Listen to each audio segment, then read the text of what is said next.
إلا بالله العلي العظيم. حسبنا الله ونعم الوكيل، نعم المولى ونعم النصير. أعوذ بالله من الشيطان اللعين الرجيم. بسم الله الرحمن الرحيم. الحمد لله الملك الحق المبين، قاصم الجبارين، مبير الظالمين، مدرك الحاربين، رب الشهداء والصديقين، والصلاة والسلام على سيد المرسلين وخاتم النبيين، رحمة للعالمين، شفيع المذنبين، والمخاطب بطه وياسين، سيدنا ومولانا أبي القاسم محمد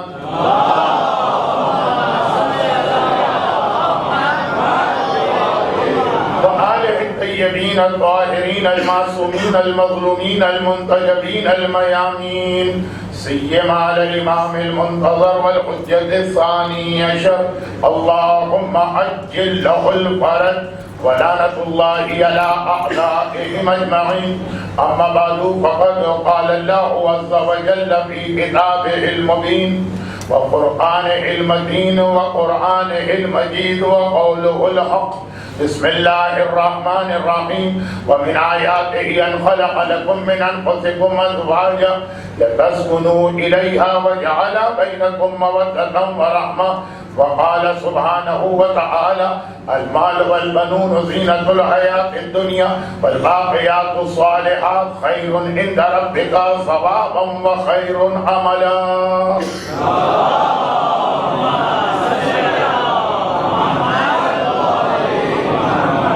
آج قرآن کریم کی دوسری آیت کی تلاوت بھی کی گئی. پہلی آیت تو وہی سورہ روم کی آیت ہے جس میں ازدواجی زندگی کی اہمیت اور فوائد کو اس انداز سے بیان کیا جا رہا ہے کہ اللہ کی نشانیوں میں سے ایک نشانی قرار دیا ہے کہ اس نے تمہارے لیے تم ہی میں سے شریک حیات بنا تاکہ تمہیں سکون ملے، اور پھر اللہ نے تم دونوں کے درمیان مودت اور رحمت کو قرار دیا. اور دوسری آیت سورہ کہف کی ایک آیت، المال والبنون، مال اور بیٹے دنیا کی زندگی کی زینت، لیکن ثواب اور امید، عملہ، امید. اب یہ امید کا مطلب کیا ہے یہ تو مجلس کے درمیان آئے گا، ابھی تو میں خالی لفظ کا ترجمہ کر رہا ہوں. مال اور بیٹے دنیا کی زندگی کی زینت تو ہیں، لیکن ثواب اور امید ان سے نہیں ہے، باقیات الصالحات سے. قرآن کریم کی آیت جس سورے کی آیت ہے اس سورے کی اپنی دو ایسی خصوصیات ہیں کہ اگر اسی خصوصیت کو ذہن میں رکھیں تو اس پیغام کی اہمیت اور بڑھ جاتی ہے. یہ سورہ کہف، اس سورے کی پہلی خصوصیت یہ ہے کہ کل رات کی مجلس کا آخری حصہ بلکہ آخری جملے وہ اس سورے کے بارے میں. بازار کوفہ میں آقا حسین کے کٹے ہوئے سر نے سورہ رحمان کی تلاوت نہیں کی تھی، سورہ یاسین کی تلاوت نہیں کی تھی، سورہ ملک کی تلاوت نہیں کی تھی، سورہ مزمل کی تلاوت نہیں کی تھی، سورہ دہر.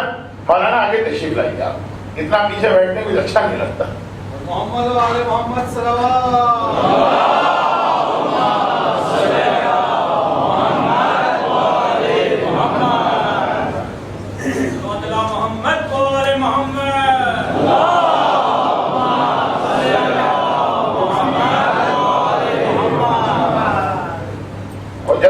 مولانا سبزوانی صاحب قبلہ کل بھی تشریف لائے، آج بھی تشریف لائے. ہماری مجالس کی رونق میں اضافہ ہو گیا. ایک عالم بعمل آپ کے درمیان ہے، مطلب اور درود بھیجے محمد والے.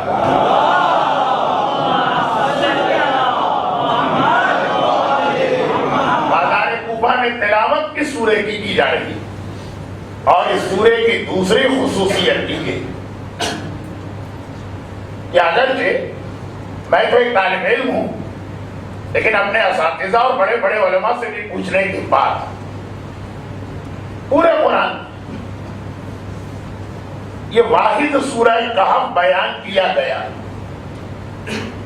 اس کا ایک ایسا فائدہ، دیکھیں قرآن کے سوروں کے فائدے ہیں، روزی کے لیے یہ سورہ، اولاد کی طلب کے لیے یہ آیت، کسی کو اگر بیٹے یعنی اولاد نرینہ چاہیے تو پھر یہ آیت، روزی میں برکت چاہیے تو یہ سورہ، قرضے کی ادائیگی کرنا ہے تو یہ سورہ، اور دعائیں تو معصومین نے ارشاد فرمائی ہے، لیکن قرآنی سوروں کی خاصیت، سورہ کہف کی ایک ایسی خاصیت ہے جو شاید، کیونکہ میں بہت بڑا دعویٰ کرنے جا رہا ہوں اس لیے میں نے لفظ شاید کہا کہ شاید یہ والا فائدہ کسی اور سورے کے حوالے سے روایت میں نہیں آیا، اور وہ ایک ایسا فائدہ ہے جس کا خاص تعلق ہم سے اور آپ سے،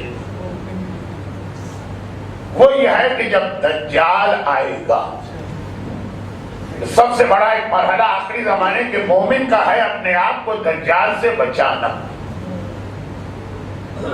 اور اگر صحیح جملہ یہ ہے کہ پہلے دجال کو پہچاننا، بچانا تو بعد کا مرحلہ ہے، پہلے پہچانے تو صحیح کہ دجال کون، دجال شیطان کی طرح سے کوئی بڑی بھیانک شکل لے کے تو نہیں آئے، تو بڑا پیارا متقی پرہیزگار نورانی چہرے، سفید داڑھی، ماتھے پہ سجدے کے نشان والا بن گیا ہے، تو دجال کو پہچاننا اور پھر دجال سے اپنے آپ کو بچانا، پوری دنیا کی تاریخ میں آدم سے لے کے دجال تک کسی زمانے میں اتنے مومنین کا ایمان ضائع نہیں ہوا ہوگا جتنا ایک دجال ضائع کرے گا۔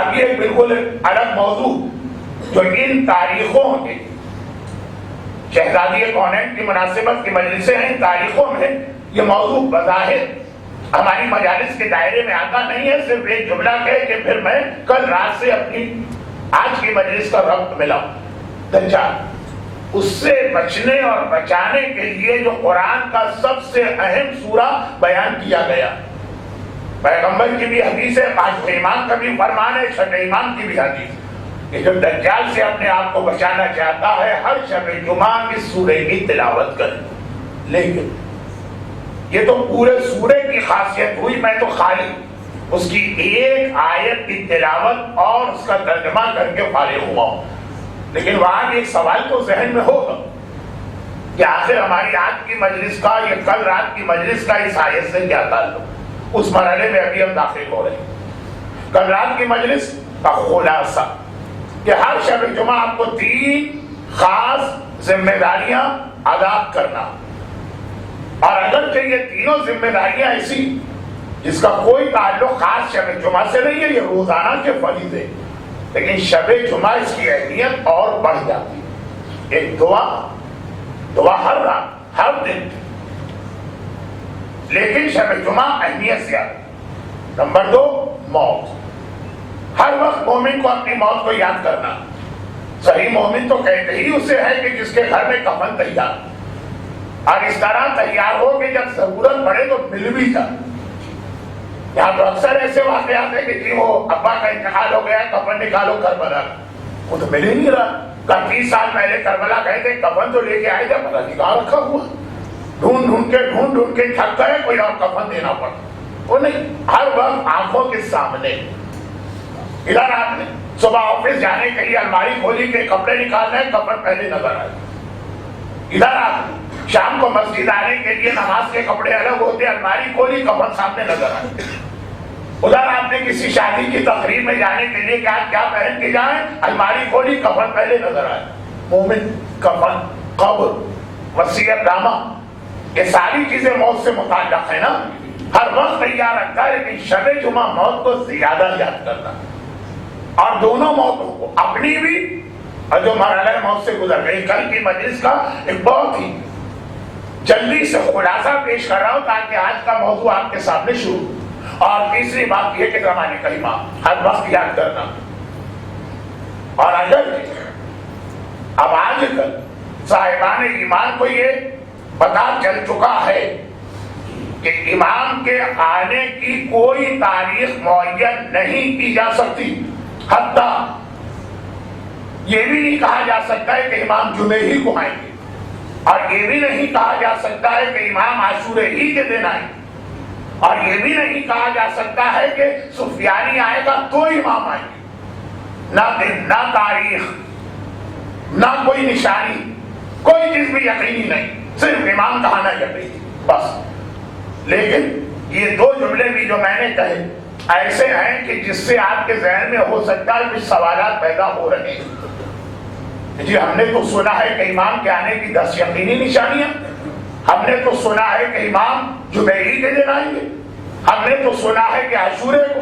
اگر ذہن میں کوئی سوال آ رہا تو آج مجلس کے بعد 10 منٹ تک وقفہ ہے، پھر سوال و جواب کا سیشن ہے، اس میں پوچھ لیجئے گا اگر واقعا کوئی اس مسئلے میں پریشان یا کنفیوز ہو گیا، ورنہ بہرحال یہ ہمارا موضوع نہیں ہے یہ والا جملہ۔ یہ صرف اس لیے آ گیا کہ شب جمعہ امام کو زیادہ یاد کرنا، ویسے مومن 24/7 ہفتے کے 7 دن 24 گھنٹے اپنے زمانے کے امام کی یاد اپنے ذہن میں تازہ رکھنا، اب کسی وقت بھی امام آ سکتے ہیں، لیکن شب جمعہ۔ اب یہ 3 باتیں بنی۔ آج سے ایام فاطمیہ کی مناسبت سے مجالس کے سلسلے کو آگے بڑھایا جائے، جب ہم شہزادی کونین کی مختصر ترین زندگی پہ نگاہ ڈالتے ہیں۔ صرف 18 سال کی عمر تھی شہزادی، تمام معصومین 14 معصوم، سب سے کم عمر شہزادی کونین کی ہے صرف 18 سال، جو بالکل برابر کے حصوں میں تقسیم۔ 9 سال باپ کے گھر میں رہی، 9 سال شوہر کے گھر میں رہی، اور دونوں زندگی کے دونوں حصے بڑے اہم پیغام ہم کو دیتے جا رہے ہیں۔ مگر آج کی مجلس کی حد تک ہم شہزادی کی زندگی کے صرف اس پہلو کو لے رہے ہیں جس کا تعلق شب جمعہ کے تینوں پیغامات سے۔ پہلی بات ہم نے کہی دعا، دعا جس کی ضرورت مومن کو ہر وقت ہے، شب جمعہ زیادہ۔ اور دعا کے حوالے سے ایک بات یاد رکھیں، دعائیں قبول ہوتی ہیں کہ جب آپ دعا میں فاطمہ کا وسیلہ شامل کریں۔ محمد وعلى محمد۔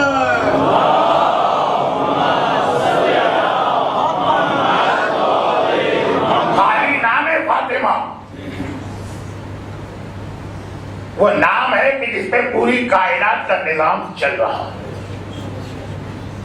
پہلے زمانے میں ایک لفظ استعمال ہوتا تھا شاکری، ایک ماسٹر کی ہوتی، ایک ہوٹل میں 500 کمرے، ہر کمرے کی چابی الگ، لیکن ہوٹل کے مالک کے پاس ایک ماسٹر کی ہوگی جس کی مدد سے وہ 500 کے 500 کے کمرے کھول، 500 کے 500 کمرے ایک چابی سے کھول سکتا۔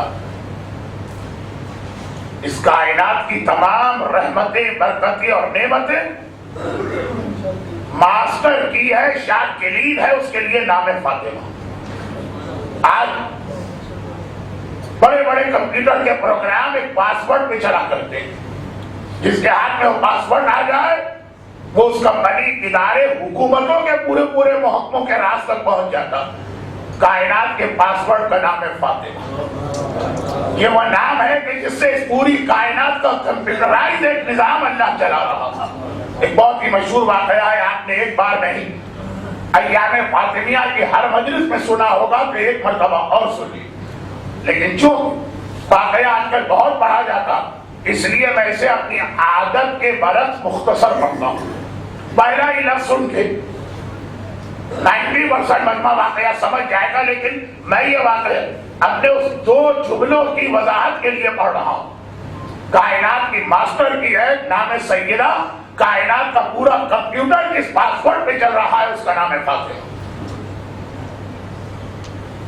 آج سے 100-150 سال پہلے کربلا معلیٰ کے ایک انتہائی مقدس عالم تھی، ایک بہت ہی مقدس خاندان ہے کربلا، کشمیری خاندان، حجت الاسلام سید مرتضیٰ کشمیری۔ آیت اللہ دستخیر شیرازی نے اپنی کئی کتابوں میں یہ واقعہ نقل کیا، لیکن وہ کتابوں میں آنے سے پہلے ہی اتنا مشہور واقعہ ہے کہ عوام سے لے کے خواص تک، جاہل سے لے کے عالم تک، ایک عام عالم سے لے کے مرجع تک ہر ایک کو معلوم، بہت ہی مقدس عالم۔ کربلا معاہدہ کے صحن میں نماز بھی پڑھاتے ہیں۔ ایک مرتبہ کوئی شخص ان کے پاس غالباً رات کے وقت آئے، بڑا گھبرایا اور پریشان، اور کہا کہ ایک مسئلہ آپ سے پوچھنا ہے، اور وہ یہ ہے کہ جناب موسیٰ کی ماں کا نام کیا؟ اب آپ واقعہ سمجھ گئے، لیکن میں واقعے کو مکمل کرتا ہوں۔ مادر موسیٰ، جناب موسیٰ کی ماں کا نام کیا؟ اچھا، بعض چیزیں ایسی ہیں جس پہ ہم اور آپ اپنا بہت وقت لگایا کرتے ہیں، قرآن کریم اس کا تذکرہ تک نہیں کرتا۔ قرآن کہتا ہے ٹو دا پوائنٹ بات، قرآن ایک عمل کی کتاب ہے، وہ پیغام دو، تاریخ کی کتاب نہیں۔ حضرت موسیٰ کی ملاقات حضرت خضر سے ہوئی، قرآن نے پورا واقعہ لکھ دیا، خضر کا نام تک قرآن میں نہیں آیا، بلکہ یہ تک تذکرہ نہیں ہے کہ وہ انسان تھے کہ فرشتے تھے۔ اب در میں نبھا دینا، ہمارے بندوں میں سے ایک بندے سے ملاقات ہوئی اللہ، حابیل قابیل کا پورا واقعہ قرآن نے نقل کر دیا، نام بھی نہیں دیا۔ جناب موسیٰ کی ماں کا کتنا تذکرہ قرآن میں آیا، نام نہیں دیا۔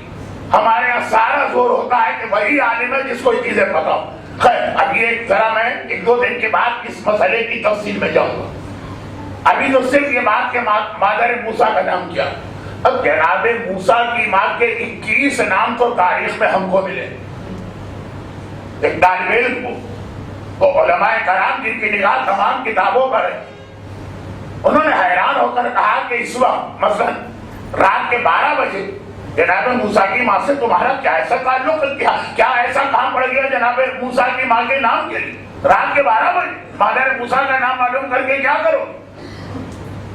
کہا کہ نہیں، مسئلہ یہ نہیں ہے، ہم نے سنا کہ جناب موسیٰ کی ماں، ان کے نام میں اتنی طاقت ہے کہ اگر کہیں پہ کوئی قفل یا لاک یا تالا بند ہو، ان کا نام لے لو تو وہ بند قفل کھل جاتا۔ میں اپنے گھر کی چابی کو کہیں پھینک گیا ہوں، رات کے 12 بجے کوئی دکان تو کھلی نہیں، مجھے گھر میں جانا ہے، کیسے جاؤں؟ کہا بس یہی تمہارا مسئلہ ہے کہ اپنے گھر کا دروازہ کھولنا؟ کہا اصل مسئلہ تو یہ۔ کہا چلو میرے ساتھ۔ ایک مرتبہ اس کے ساتھ اس کے گھر کے دروازے میں کر، وہ پرانے زمانے میں جو لاک الگ سے لگایا جاتا تھا، وہ دروازے کے تالے کو پکڑا، نام پڑھا، پھونکا، اور وہ تالا کھل گیا۔ کہا جاؤ تمہارا مسئلہ حل ہو گیا۔ اس نے کہا کہ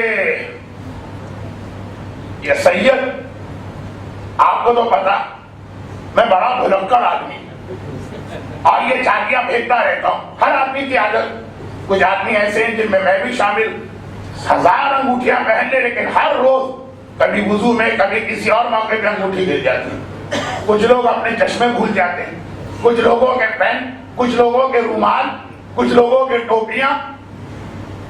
انگلینڈ کے اندر مولانا موجود ہیں، لوگوں کی چھتریاں۔ تو غرض یہ ہے کہ ہر آدمی کی کوئی نہ کوئی عادت ہے چیزیں پھینکنے کی۔ کہا کہ میں چابی پھینک دیتا ہوں، آج تو آپ مجھے مل گئے، 12 بجے رات کو آپ نے تالا کھول دیے، اگر کبھی ایسے موقع پہ چابی گری کہ آپ بھی نہ ہو تو انعام مجھے کو بتا دی، بجائے اس کے کہ میں بار بار آپ کو لے کر آؤں اور آپ کو زحمت۔ حجت الاسلام سید مرتضیٰ کشمیری جیسا مقدس عالم دین ایک بار کہتا کہ مجھے کیا پتا ان کی ماں کا نام کیا، مجھے ان کی ماں کا نام نہیں معلوم۔ تو آدمی کہتا پھر یہ تالا آپ نے کھولا کیسے؟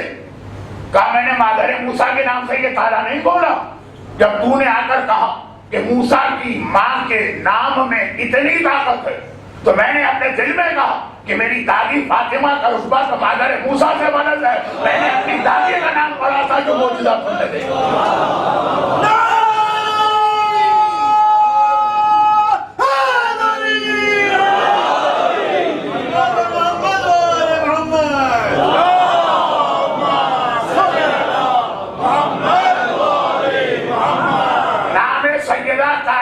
ماسٹر کی ہے، نام سیدہ کائنات کا پاس ورڈ ہے۔ یہ دنیا کے عام تالے نہیں، یہ کوئی حیثیت نہیں رکھتے ہیں۔ جنت کے دروازے کا تالا بھی نام فاطمہ ہی سے کھولے اور دوسرے محمد والے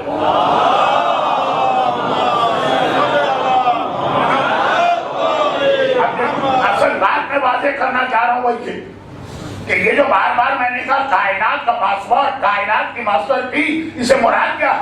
اسے مراد وہی کائنات کی ساری رحمتیں، ساری برکتیں، جیسے یہ سمجھیے کہ اللہ نے الگ الگ کمروں میں رکھی. یہ روزی کا دروازہ بند ہے، نام فاطمہ لو یہ دروازہ کھلتا. وہ صحت کا دروازہ بند ہے، نام فاطمہ لو وہ دروازہ کھلتا. وہ دشمنوں سے بچاؤ کا دروازہ بند ہے، نام فاطمہ لو تمہیں تحفظ ملتا. یہ اولاد دروازہ بند ہے، نام فاطمہ لو اولاد کا دروازہ کھلتا. کوئی تمہارا مسئلہ ہو، کوئی تمہاری پریشانی ہو، کوئی تمہاری حاجت ہو، یہ نام فاطمہ ہے جو مسائل کو حل کیا کرتی ہے، جو ہر ایک کی مشکل کشائی کیا کرتی ہے، جو اللہ کی رحمتیں اور برکتیں آسمان سے کھینچ کے تمہارے گھر میں لے کے آیا کرتی ہے. یہی وجہ ہے کہ جملہ میں اکثر کہتا ہوں جس کے تفصیل کا آج موقع نہیں، لیکن بہرحال ایک جملہ کہ ساری کائنات کا مشکل کشا علی ہے تو علی کی مشکل کشا فاطمہ.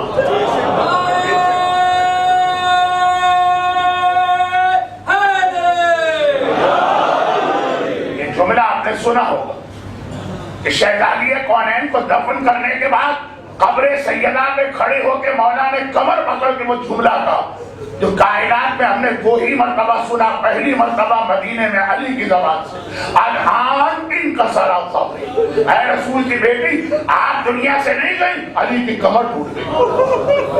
اور پھر یہ جملہ ہم نے عباس کے حوالے سے سنا، لیکن پہلی بات کمر کا سہارا. یہ دنیا کی ہر زبان میں اس محاورے کا مقصد مشکل کشائی. جو سارے جو مشکل کشا کی مشکل کشا وہ نام سیدہ. جو ناچے جو ہمارا کل کا پہلا عنوان تھا دعا، ہر دعا قبول ہوتی ہے نام فاطمہ. خالی نام فاطمہ آپ لے لیجیے، چاہے آگے دعا نہ بھی پڑھے آپ کی عادت پوری ہو. اور اگر اب جو میں جملہ کہہ رہا ہوں اس کے حوالے سے ہو سکتا ہے کوئی شک و شبہ پیدا کرنے کی کوشش کر، لیکن آپ جا کے اپنی خواتین کی اکثریت سے پوچھے کہ آج بھی جو بی بی سیدہ کی کہانی کی منتیں پوری ہوتی، نام فاطمہ. کل شب جمعہ کا پہلا پیغام. آئیے اب اس کے بعد شب جمعہ کے دوسرے اور تیسرے باقی سیرت سیدہ کے مختلف پہلو آپ کے سامنے آ رہے ہیں، اور یہاں سے پھر بات کل آنے والے کل تفصیل میں جائے. دوسری بات، شب جمعہ موت کو یاد کرنے کی رات ہے. موت بہت بدنام ہوں میں موت کے حوالے سے، لیکن سیرت سیدہ کا کتنا عام یہ پہلو، موت کو یاد کرنا. سیدہ نے موت کا اثر پیغام بھی ہم کو دیا، سیدہ نے موت کو یاد کرنے کا طریقہ بھی سکھایا. اور میں نے کل دو باتیں کہی تھی، اپنی موت یاد کیجیے، دوسروں کی موت. سیرت سیدہ کے بہت ہی مختصر دو تین جملے. شہزادی کونین کے ہزاروں فضائل اپنی جانب، ایک مختصر سا جملہ مولا کی زبان میں ایسا رہا کہ فضائل سیدہ کی سینکڑوں کتابوں میں یہ جملہ بھاری علی کا کلام، لیکن ایک سوال کے جواب میں، اور سوال بھی بڑے عجیب موقع پہ کیا گیا اور جواب بھی بڑے عجیب انداز سے دیا گیا. رسول مجلس کے شروع میں نے عرض کیا تھا شہزادی کی زندگی کے برابر سے دو حصے، 9 سال 9 سال. اب جو میں جملہ عرض کر رہا ہوں، پہلا حصہ ختم ہوا، 9 سال بعد کے گھر میں گزار چکی. دوسرے 9 سال کا حصہ شروع ہوا، شوہر کے گھر میں ودا ہو کے گئی. پیغمبر نے اپنی بیٹی کو خدا حافظ کہا، جو مولا رسول کے ساتھ ہی رہتے تھے، اور شادی اور بارات ایک برابر طریقے سے جائے. تو رسول نے علی سے کہا کہ ایک مکان کرائے پہ لو تاکہ باقاعدہ دلہن رخصت ہو، ایک بارات کا منظر بنے، اس گھر تک جائے. شہر مدینہ مسجد النبوی کے گیٹ نمبر 1 باب السلام کی سیدھ میں آج سے 20 سال پہلے چھوٹی سی مسجد ہوتی تھی، مسجد فاطمہ. یہ وہاں کی تاریخ ہے جو میں اشارتاً بیان کر رہا ہوں، تفصیل میں جانے کا موقع نہیں. وہاں پہ مولا نے وہ گھر کرائے پہ لیا تھا.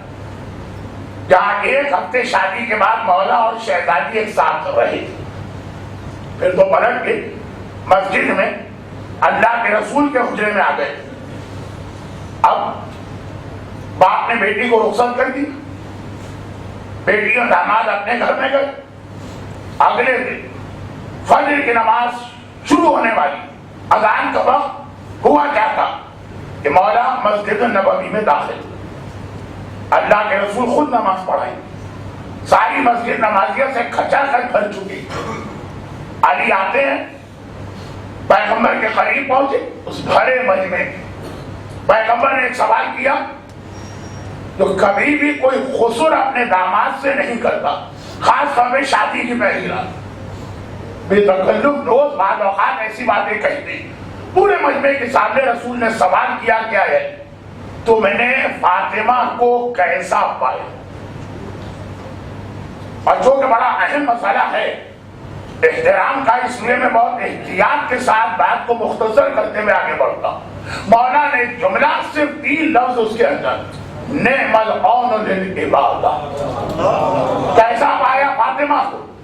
اور شوہر کا جواب یہ ہے کہ یا رسول اللہ اپنا بہترین مددگار پایا، لیکن للعبادہ، اللہ کی عبادت کے لیے، اللہ کی عبادت کے لیے فاطمہ میری بہترین مددگار بنی۔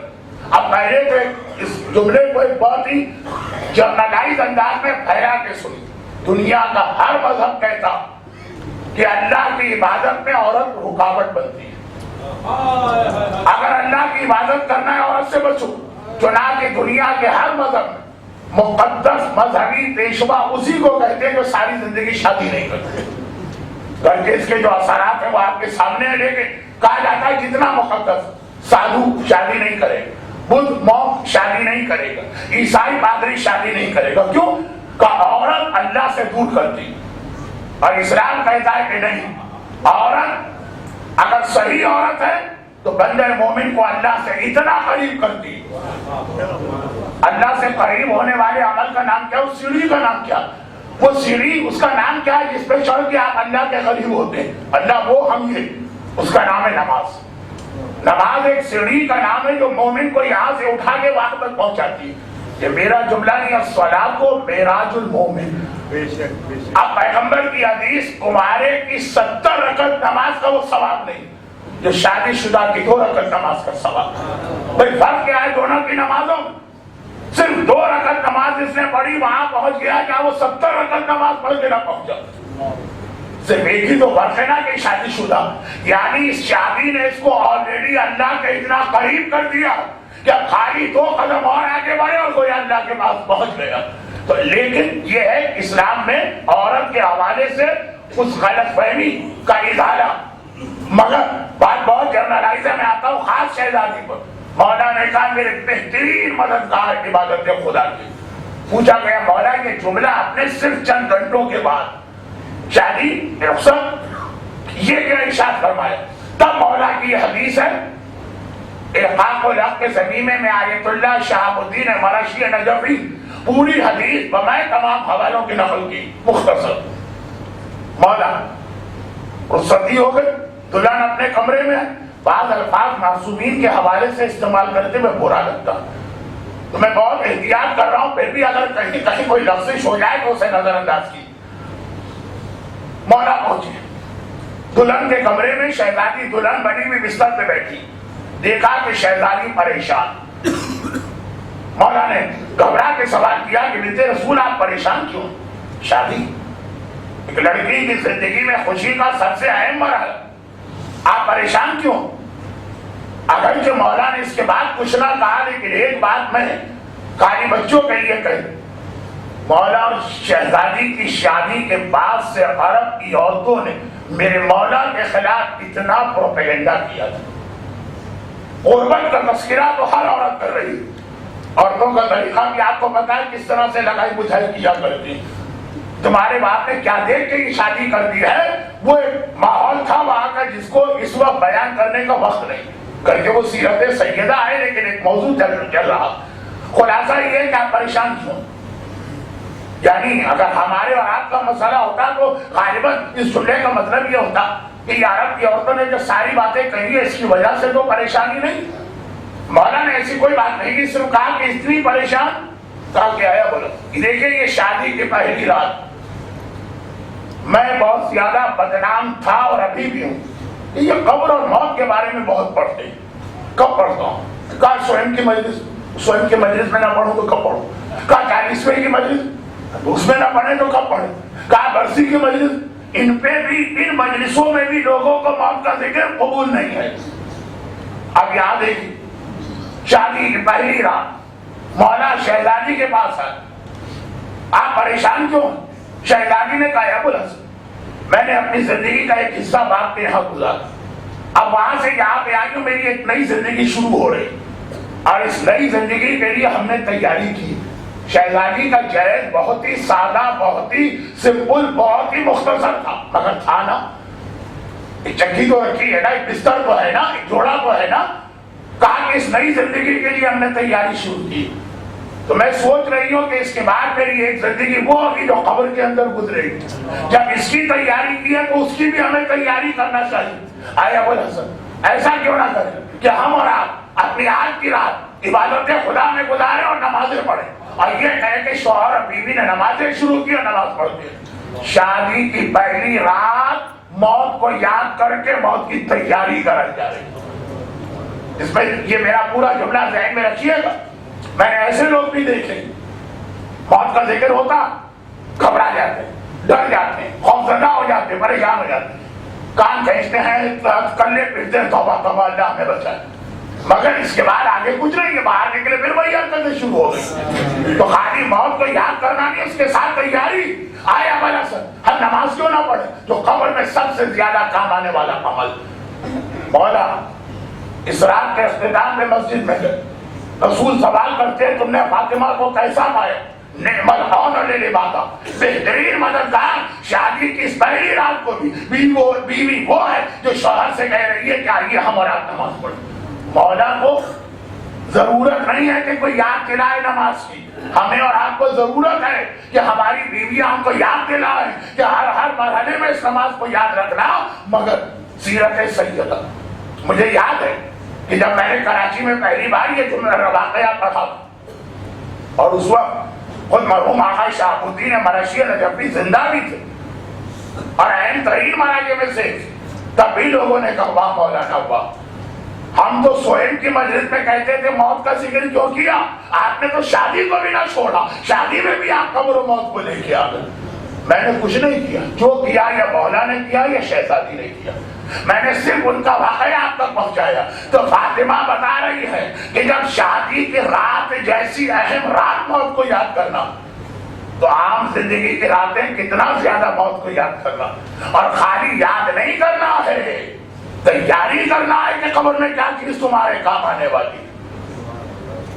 یہ مال حرام کام نہیں آئے گا، یہ نشے والی چیزیں کام نہیں آئیں گی، یہ بے حجابی کام نہیں آئے گی، لیکن یہ ساری چیزیں چھوڑیے، اس کا بیان بعد میں ہوگا۔ اور دوسرا موت کے حوالے سے تیاری میں ایک جملہ اور ہے، اور یہ بھی بہت اہم جملہ ہے تیاری کے حوالے سے۔ ایک مومن غالباً بلکہ یقیناً دنیا کا ہر گناہ کر سکتا،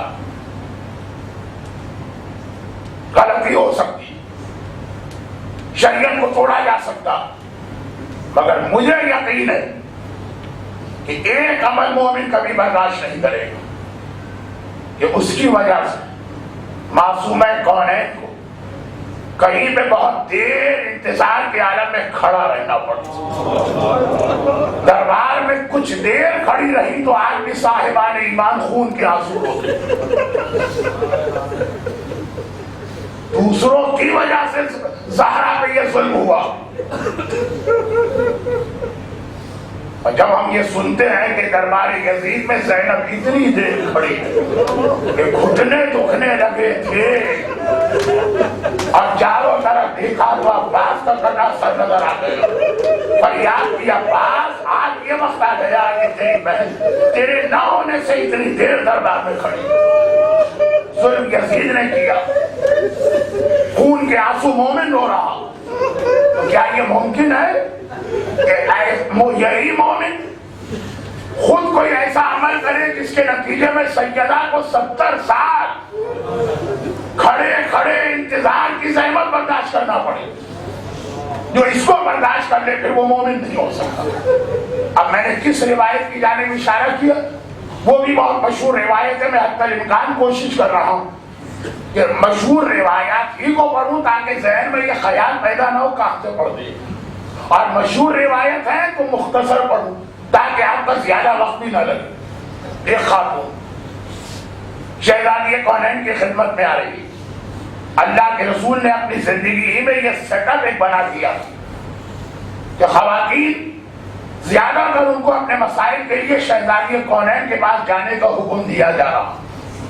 مسئلہ پوچھنا ہے، جاؤ میری بیٹی کے پاس۔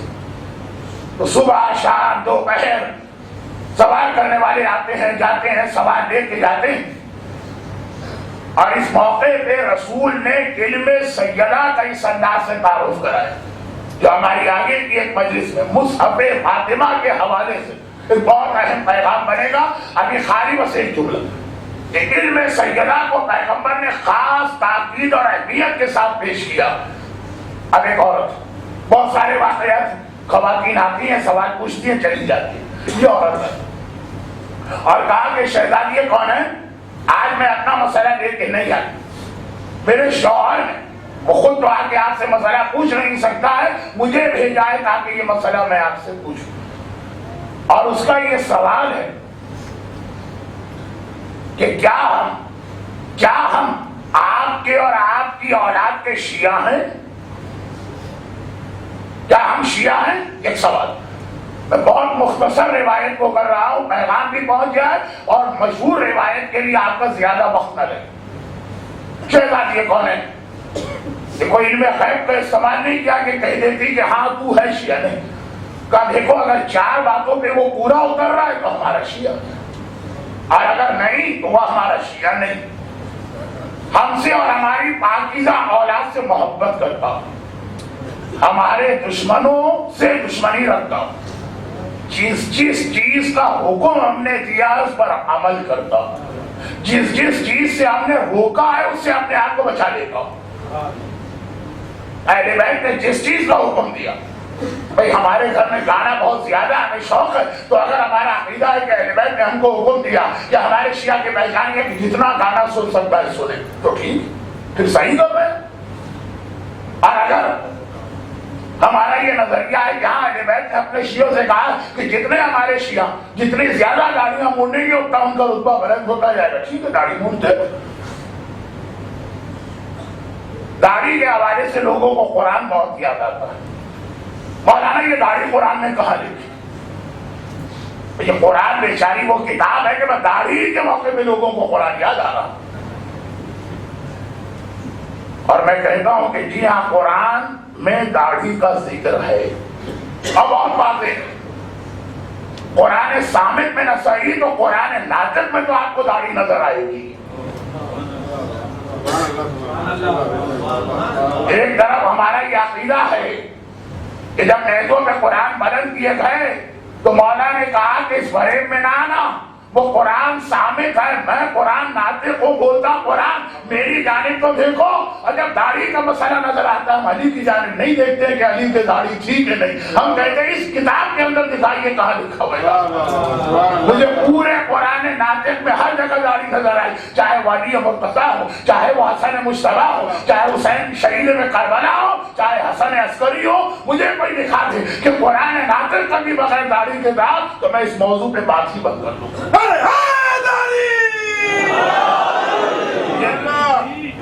یہ تو ایک ضمنی بات آ گئی، اصل چیز 4 باتیں، مومنہ، وسیلہ، ذریعہ، وکیل ہے، نائب ہے، اس کا اپنا مسئلہ نہیں ہے، چلی شوہر نے پوچھا تھا چلی، لیکن الٹے قلم و باقی ساتھ، اور کہا کہ شہزادی کونین کے بعد جب میں نے شوہر کو بتائی وہ رونے لگا اور کہنے لگا کہ اے شہزادی ہم پہلی 2 باتوں پہ تو یقین کامل پورا اترتے ہیں، آپ کے گھرانے سے محبت، آپ کے دشمنوں سے دشمنی، مگر یہ تیسری اور چوتھی بات جو آپ نے بتائی کہ ہر واجب پہ عمل اور جس چیز سے روکا گیا اس سے اپنے آپ کو بچانا، اس پہ ہم پورا نہیں اترتے۔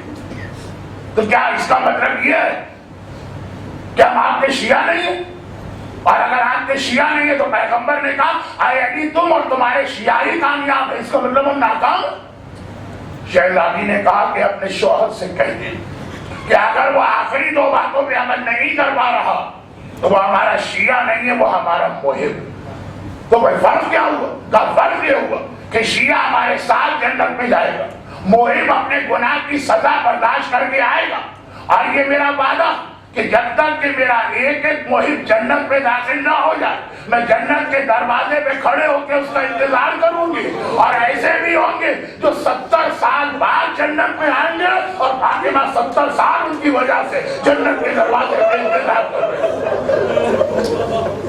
ذرا سوچنے کی بات، ایک بے پردگی ہمیں اتنی پسند، ایک مس گیدرنگ ہمیں اتنی پسند، ایک گانا بجانا ہمیں اتنا پسند کہ اس کی وجہ سے اگر ہماری شہزادی 70 سال جنت کے دروازے میں کھڑی رہے تو ہمیں کوئی پرواہ نہ ہو، کوئی بات نہیں ہے، وہ ہماری شہزادی ہے، جنت میں کھڑی رہی تو کیا ہو؟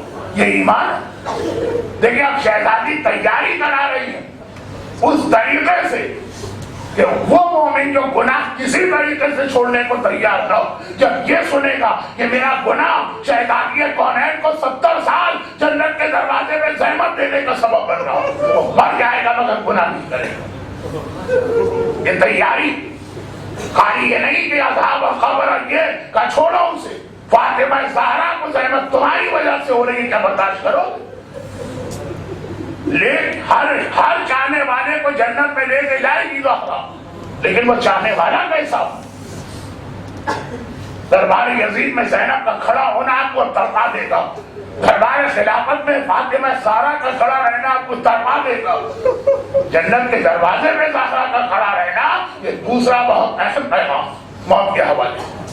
مگر ساتھ میں کل شہید سبت جعفر زیدی کے حوالے سے جو میں نے کچھ شہادت کی بات کہی وہ بھی ضمنی طور پہ عرض کروں، ساتھ میں یہ بھی عرض کروں کہ شہزادی نے ویسے موت کا ایک حسین تصور پیش کی، خاص طور پہ شہادت کی موت، وہ ابن اہل بیت میں سے ہر ایک کی موت شہادت کی موت، وہ کیا ہے؟ آخری وقت ہے اللہ کے رسول کا، بہت مشہور روایت، آخری وقت ایک بار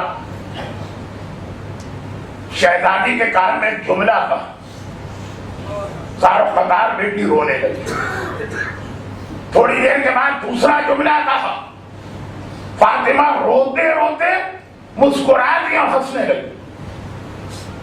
شہادت کسے کہتے ہیں اور موت کسے کہتے ہیں؟ مومن کی موت، خاص طور پر ایسا مومن جو اپنے آپ کو اور اولاد کو قربان کر دے مگر زہرا کو ایک لمحے کے لیے بھی زحمت نہ دے، وہ مومن۔ لوگوں نے پوچھا شہزادی کونین آپ رو کیوں دی تھی؟ کہا میرے بابا نے کان میں یہ کہا تھا بیٹی اب میں تمہیں چھوڑ کے جا رہا ہوں، میری موت کا وقت آ گیا ہے، میں تمہیں رخصت کر رہا ہوں۔ بھئی اتنا سننا ہے، بیٹی نے سنا میرا باپ مجھے چھوڑ کے جا رہا ہے، بیٹی کی کیا کیفیت ہوگی؟ فاطمہ جیسی بیٹی بھی بے اختیار رو رہی، صابرہ، اور اگر ننھی سکینہ ہو تو سلجنا کی ٹانگوں سے لپٹ جائے گی، اسے آگے بھی نہ بڑھنے دے گی۔ میرے بابا کو مقتل میں نہ لے جا، سکینہ کو یتیم نہ کر۔ رو رہی ہیں، یہ بات یہ فطری بات، مگر پھر ہنسی کیوں؟ یہ رونا اور ہنسنا شہزادی کی زندگی میں 2 مرتبہ ساتھ ساتھ نظر آیا، اور دونوں کے بڑے اہم پیغام۔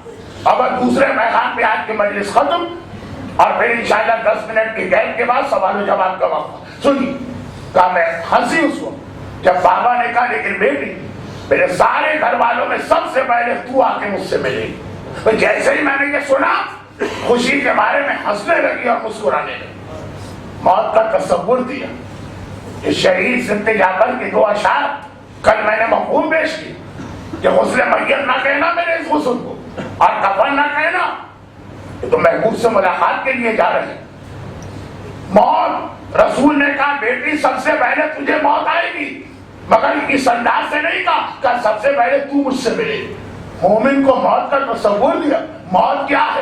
موت آپ کو مولا علی سے ملانے والے پل کا نام ہے. موت کیا ہے؟ موت آپ کو رسول خدا سے ملانے والی سواری کا نام ہے. موت کیا ہے؟ موت آپ کو اس دنیا سے اٹھا کے ایک وقت میں 13 معصومین کی بارگاہ میں پہنچا دینے والی سواری کا نام. موت تو بڑی پیاری چیز ہے, موت تو بڑی اچھی چیز ہے.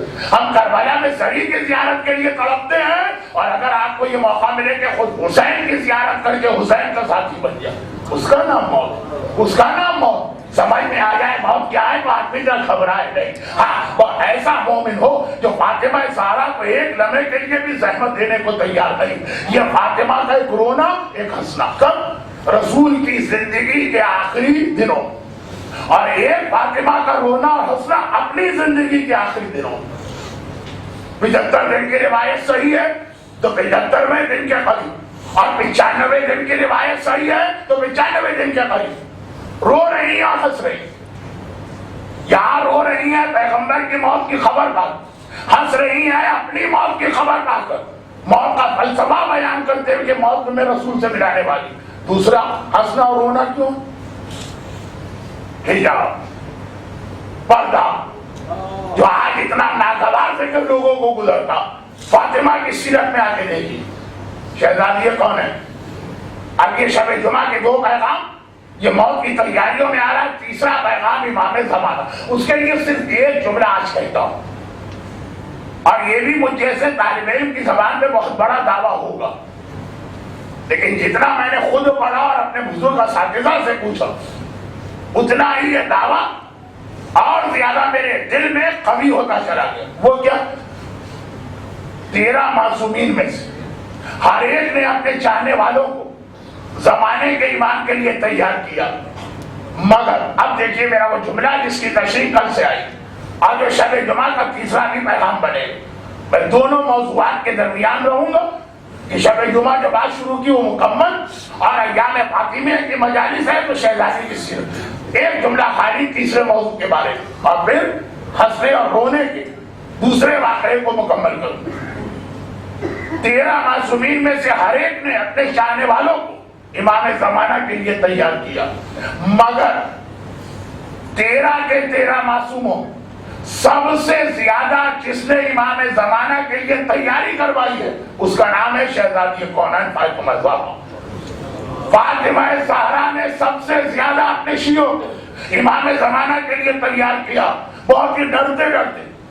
رسول اللہ سے بھی زیادہ, مولا علی سے بھی زیادہ, آقا حسین سے بھی زیادہ, چھٹے امام سے بھی زیادہ. اور اس کی تشریح آپ پہلے سن لیجیے, اس کے بعد کوئی سوال کیجیے. مگر امام زمانہ اور شہزادی فاطمہ, قرآن کریم کے ایک سورے میں بھی یہ کمبینیشن موجود ہے, سورہ انا انزلنا. اب یہ کل کی بات, آج کی بات, آج کی بات. ہنسنا اور رونا, شب جمعہ کا دوسرا پیغام, موت یاد دلا کے موت کی تیاری کرو. اور ہنسنا اور رونا اس وقت بھی تھا کہ جب بابا کے بعد شہزادی نے رونا شروع کیا, اور ایسا روئی کہ 75 دن مسلسل فاطمہ روتی رہی. ہم اور آپ کچھ کہیں وہ چھوٹی بات, مورخ کچھ لکھے بہت چھوٹی بات, لیکن اگر صادق آل محمد امام جعفر صادق علیہ الصلوۃ والسلام کے امام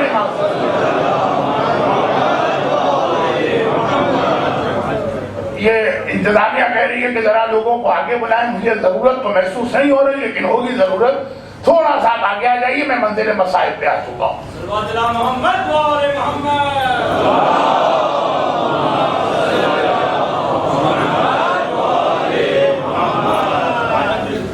حجت الاسلام مولانا سنواری صاحب قبلہ بھی ہر سال میرے ساتھ حج پہ ہوتے ہیں, الگ قافلے میں, میں الگ قافلے. اگر میرا حج کا قافلہ ہوتا تو اس مجمع میں کم سے کم 200 آدمی اور بٹھا دیتا. تو آپ حضرات کتنے آرام سے بیٹھے, ذرا ذرا سا سب اعظام میں سب کو آرام دیجیے.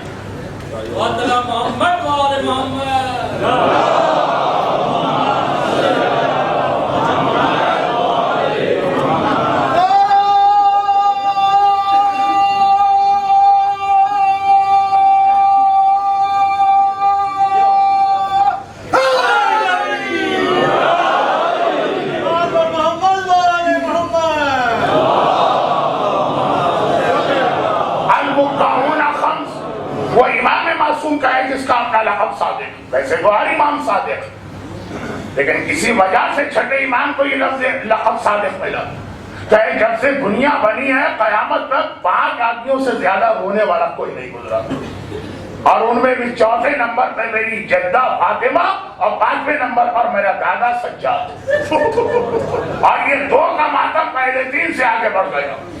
اور اس میں بھی ایک جملہ کہہ دوں، ویسے تو یہ جملہ بدتمیزی ہوتا ہے، لیکن چونکہ دادی اور پوتے کا مسئلہ ہے، جب امام معصوم نے 5 رونے والوں کا ذکر کیا، بکاؤن صیغہ مبالغہ ہے، سب سے زیادہ رونے والے 5، چوتھے نمبر پہ میری جدہ، 5ویں نمبر پر میرا دادا، چوتھا امام اتنا رویا 35 سال، چوتھے امام نے 35 سال میں جتنا ماتم کیا، فاطمہ زہرا نے 75 دن میں اتنا ماتم کیا۔ ذرا سوچ کیا ماتم ہوگا شہزادی، 75 دن میں وہ ماتم کیا جو 35 سال میں 100 ساری بات کر رہا، دن اور رات ماتم، مگر اس 75 دن میں عبداللہ ابن عباس گھر کا صحابی روایت کر رہا کہ صرف ایک ایسا موقع آیا، فاطمہ فتبسمت فاطمہ کے چہرے پہ مسکراہٹ آئی، نہ اس سے پہلے فاطمہ کبھی مسکرائی تھی، نہ اس کے بعد سے لے کے اپنی شہادت سے کبھی مسکرائی، باپ کی بات 75 دن میں صرف ایک بار مسکرائی۔ کب؟ یہ تو اتنی مشہور روایت ہے کہ نوحوں میں، مرثیوں میں، مجلسوں میں ہر ایک نے سنی ہے۔ فضہ نے دیکھا کہ شاید فضہ نے اسما بنت امیس جو اپنے شوہر جعفر طیار کے ساتھ ملک حبشہ یا ایتھوپیا کئی سال رہ گیا، اہل بیت کے گھرانے کی خدمت کر رہی، دیکھا باپ کی وفات کے بعد ایک دن فاطمہ کچھ عجیب انداز سے پریشان، 75 دن رو رہی، 75 دن پریشان ہے، آج کی پریشانی ذرا الگ لگی، گھبرا کے قریب آئی، شہزادی خیریت؟ بس میں یہ سوچتی شہزادی، میں یہ سوچتی کہ مرنے کے بعد عرب جس طرح سے اپنی عورتوں کا جنازہ لے کے جاتے ہیں، ارے اس میں کتنی بے حجابی ہوتی، کیا بے حجاب، میت کو گہوارے پہ رکھا، میت کو چارپائی پہ رکھا، اوپر چادر ڈالتی، پورا حجاب، بس یہ ہے کہ چادر کی وجہ سے قد و قامت کا اندازہ ہوتا ہے، بس اس سے زیادہ کچھ نہیں، اور یہ جنازہ بھی رات کے اندھیرے میں اٹھنے والا، اور ایسا کہ کوئی ناظر محترم بھی نہیں ہے، جنازے میں کسی کو آنے کی اجازت نہیں، اس میں فاطمہ پریشان ہے۔ اسما نے کہا شہزادی جب میں اپنے شوہر جعفر طیار کے ساتھ حبشہ گئی، وہاں دیکھا تھا کہ وہ اپنی عورتوں کی میت پر ایک گہوارہ سا بنا کے ڈالتے، اور کھجور کی شاخوں کو موڑ کے اسما نے وہ گہوارہ بنا کے دیکھا، فتبسمت فاطمہ، یہ دیکھ کے فاطمہ مسکرائی، اسما میرا جنازہ اسی حالت میں اٹھایا جائے، یہ وصیت۔ صف عزا پہ بیٹھ کے رو رہی ہے، اور باپ کی صف عزا پہ بیٹی رو رہی ہے، اور فاطمہ جیسی بیٹی ہے جو کتنا ماتم باپ کا کر رہی، جو 35 سال کا معصوم کا ماتم ہے، اور 75 دن میں معصومہ نے ماتم کیا، لیکن اس میں جب حجاب و بچنے کی بات آئی تو ماتم کو روک کے فاطمہ کے چہرے پہ مسکراہٹ آ گئی۔ مسکراہٹ کا مطلب یہ کہ 1 منٹ کے لیے صحیح، آدھے منٹ کے لیے صحیح، 15 سیکنڈ کے لیے صحیح، فاطمہ نے ماتم بند کیا۔ وہ کون سا اہم ترین فریضہ ہے جس کے لیے رسول کی فاطمہ جیسی بیٹی نے اپنے رسول جیسے باپ کا ماتم بند کیا؟ وہ ہے حجاب، جبکہ وہ کوئی بے حجابی ہے بھی نہیں۔ رات کے اندھیرے میں چادر کے نیچے جنازہ جا رہا، فاطمہ کو وہ برداشت نہیں، تو کیا یہ برداشت ہوگا کہ دن کی روشنی میں فاطمہ کی ماننے والیاں اور فاطمہ کی کنیزیں اور فاطمہ کی کنیزوں کے گھر والے اپنے گھر کی عورتوں کو اس انداز سے بے حجاب تھے؟ اور یاد رکھیے حجاب اللہ کے لیے کیا جاتا، اور اللہ اس کا نام ہے کہ یہاں بھی ہے، پلین میں بھی ہے، پاکستان میں بھی اور انڈیا میں بھی۔ میرا اشارہ اس حجاب کی جانب ہے جو پلین میں جاتے ہی اتار کے پھینکا جاتا، لگتا ہے کہ یہ ایروپلین کوئی ایسی مشین بنی کہ ایک طرف سے اس میں حجاب والی عورت کو ڈالو، دوسری جانب سے بالکل بے حجاب عورت باہر نکل کے آتی۔ مشینوں میں یہی تو ہوتا ہے نا، حجاب واجب ہے تو پاکستان میں بھی واجب ہے، حجاب لازم ہے تو انڈیا میں بھی لازم ہے، حجاب ضروری ہے تو مجلس کے ساتھ شادی میں بھی ضروری ہے. اور سمجھ میں نہ آئے تو بس یہ جملہ اس سے زیادہ تکرار کا فائدہ کیا کہ حجاب وہ اہم ترین فریضہ ہے جس کے لیے فاطمہ 15 سیکنڈ کے لیے صحیح رسول خدا کا ماتم بند کر کے مسکراتی ہیں اور بتاتی ہیں کہ اس مسئلے کی اہمیت کو سمجھ.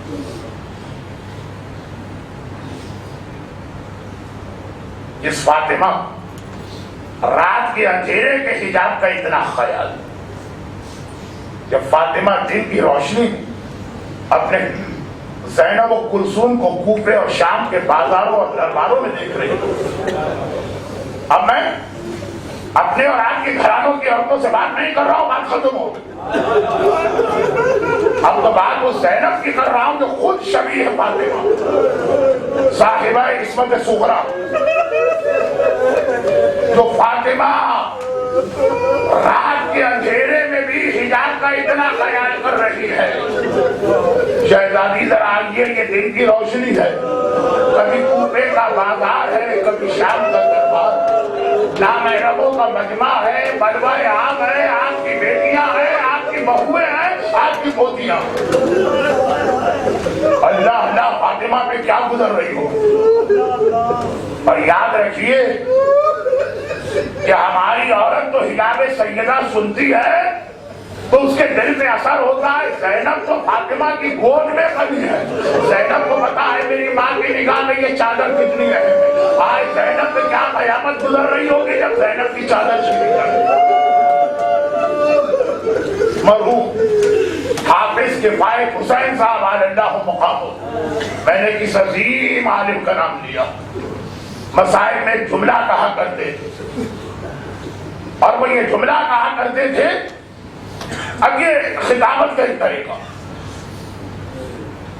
کہ لوگ یہ سمجھتے ہیں اور مشہور یہ ہے کہ کربلا میں حسین ذبح ہو گئے، قذو بحق حسین بکربلا فرماتے. لیکن میں تو یہ کہتا ہوں کہ خالی حسین ہی ذبح نہیں ہوئے، زینب بھی ذبح ہوئے. کیوں؟ فقہ کا ایک مسئلہ، فقہ کا ایک مسئلہ، لفظ ذبح مشترک ہے لیکن مختلف مخلوقات کے اعتبار سے طریقہ الگ. ایک عام جانور کا ذبیحہ ہے، اس کے گلے پہ خنجر چلا. مچھلی کا ذبیحہ ہے، اسے پانی سے نکالو اب کہ وہ تڑپے گی نا، یہ مچھلی کا ذبیحہ. حسین ذبح ہوئے جب قاتل کا خنجر حسین کے گلے پہ چلا، اور زینب ذبح ہوئی جب چادر زینب کو چھینا گیا. علی کی بیٹی کو تڑپتے دیکھیے، یہ زینب کا ذبیحہ.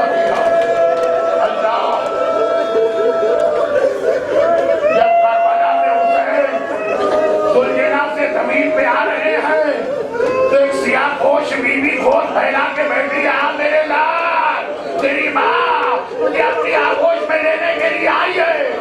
جب زینب ذبح ہوئی تو اس وقت بھی فاطمہ آئی کہ نہیں؟ ارے بہت مشہور روایت، قید خانہ شام کے زندانی نے ایک بار آ کے شکایت کی، مولا سجاد میں آپ کا دشمن تھا، میں آپ کے اوپر ظلم کرتا تھا لیکن آپ کی مظلومیت نے مجھے بدل دیا، میں آپ کو اتنی سہولت دے رہا ہوں لیکن مولا ایسا تو نہ کرے نا کہ آپ میرے اور میرے بچوں کے قتل کا انتظام کریں. مولا نے کہا ارے تجھے ہم سے کیا شکایت ہو گئی؟ کہا میں آپ کو اتنی سہولت دیتا ہوں، روزانہ آدھی رات کو آپ کے درمیان جو بیویاں ان میں سے کوئی اٹھ کے باہر بیٹھ جاتی ہے اور سڑک پہ بیٹھ کے ماتم کرنا شروع کر دیتی ہے. اگر یزید کو پتا چلے گا میرے سارے گھرانے کو قتل کرا دے گا. مولا سجاد نے کہا کہ یہ بتا، جب شام کو تو جاتا ہے تو اپنے ہاتھ سے قفل لگا کے جاتا، فجر کے وقت آتا ہے اپنے ہاتھ سے قفل کھولتا، جب ساری رات قید خانہ بند ہے تو ہم میں سے کوئی باہر نکلے تو کیسے نکلے؟ چکرا کے کہا یہ تو آپ نے صحیح کہا. تو مولا نے کہا تجھے کیسے دھوکا ہوا کہ وہ بیوی ہمارے درمیان سے گئی؟ تو اس لیے کہ ان کا لباس بھی ویسے ہی ہے، اور سب سے بڑی بات ان کے بیگ بھی وہی ہے. کبھی کہتی ہائے میرا حسین، کبھی کہتی ہائے میرا عثمان، کبھی کہتی ہائے میرا عباس، کبھی کہتی ہائے میرا قاسم. یہ وہی بیگ تو ہے جو سارا دن میں قید خانے میں سنتا ہوں. مولا نے کہا اچھا اب اگر وہ بیوی نظر آئے تو مجھے بلا کے لے جا. مولا واپس قید خانے میں حسین نے زینب کو سجاد کا محافظ بنایا تھا نا، زینب گھبرا کے آئی، سجاد اتنی دیر تک یزید صاحب کی کیا بات کرتا رہا؟ مولا نے ساری کیفیت بتائی۔ زینب نے کہا سجاد بیٹا اب اگر وہ بیوی نظر آئے تو مجھے بھی لے جانا، میں بھی دیکھوں گا۔ سجاد وہ امام زمانہ ہے، سب جانتے۔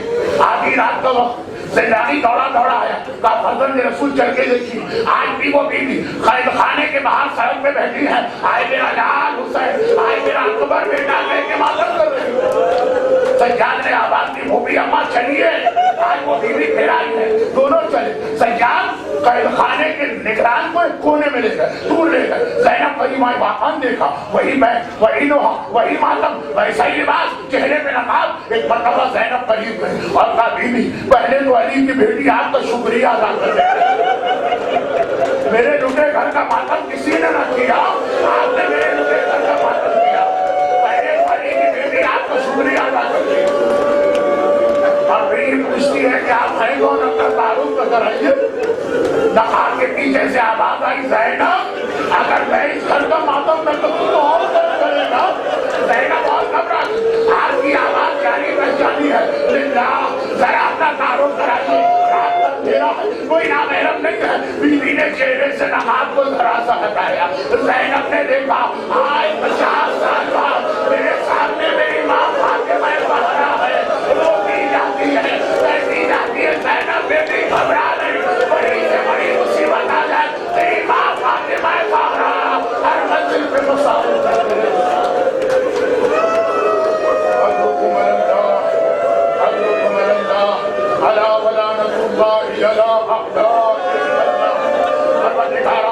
فاطمہ زہرا اور زینب کبریٰ کے مسائل کا واسطہ جو مومنین اور مومنات آج کی مجلس میں کھریا کر رہے ہیں اور آنسو بہا رہے ہیں، ان کو، ان کی اولادوں کو، ان کے گھروں کو، ان کے گھر والوں کو دنیا اور آخرت کی ہر پریشانی سے محفوظ فرما۔ صاحبان ایمان کے ان آنسوؤں کا واسطہ ہمیں مرتے دم تک، ہمیں قیامت میں، ہمیں جنت میں بھی حسین کا عزادار اور ماتم گزار بنا کے داخل فرما۔ میرا بندہ جو پریشان حال اس مجمع میں ہے ان کی پریشانی کو فرما۔ خدا بندہ مجھے بیماری ہے فاطمہ زہرا کا واسطہ اس مجمع میں جو بیمار ہیں ان کو شفائے کاملہ عطا فرما۔ خدا بندہ ہمارے خاص طور پر آج جو حاضرین مجلس ہے ان کے خاندان کے تمام مرحومین کی مغفرت فرما، تمام مظالم کے انتقام کے لیے ظہور امام زمانہ میں تعجیل فرما، اور غیبت میں ہمیں اپنی ذمہ داریاں ادا کرنے اور بعد ظہور امام کی فوج کا سپاہی بننے کی توفیق عطا فرما۔ ربنا تقبل منا انک انت السمیع العلیم۔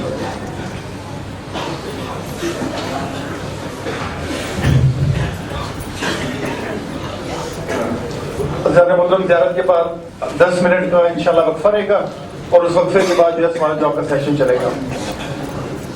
السلام علیکم یا سیدی یا مولا یا ابا عبداللہ وعلى الارواح التي حلت بفنائك عليكم مني سلام الله ابدا ما بكيت وبكي الليل والنهار ولا جعله الله اخر العهد مني لزيارتكم. السلام على الحسين وعلى علي بن الحسين وعلى اولاد الحسين وعلى اصحاب الحسين جميعا ورحمة الله وبركاته. السلام علیکہ یا مولا یا غریب الغرباء، السلام علیکہ یا معین الضعفاء والفقراء سلطان ابو الحسن یا علی ابن موسیٰ الرضا ورحمۃ اللہ وبرکاتہ. السلام علیکہ یا سیدی یا مولا یا صاحب العصر والزمان، السلام علیکہ یا مولا یا شریک القرآن، السلام علیکہ یا امام الانس والجان، اجل اللہ تعالی فرجک وسال اللہ تعالی مخرجک وظہورک ورحمۃ اللہ وبرکاتہ. سب مل کر اللہم کل ولیک حجت ابن الحسن صلوات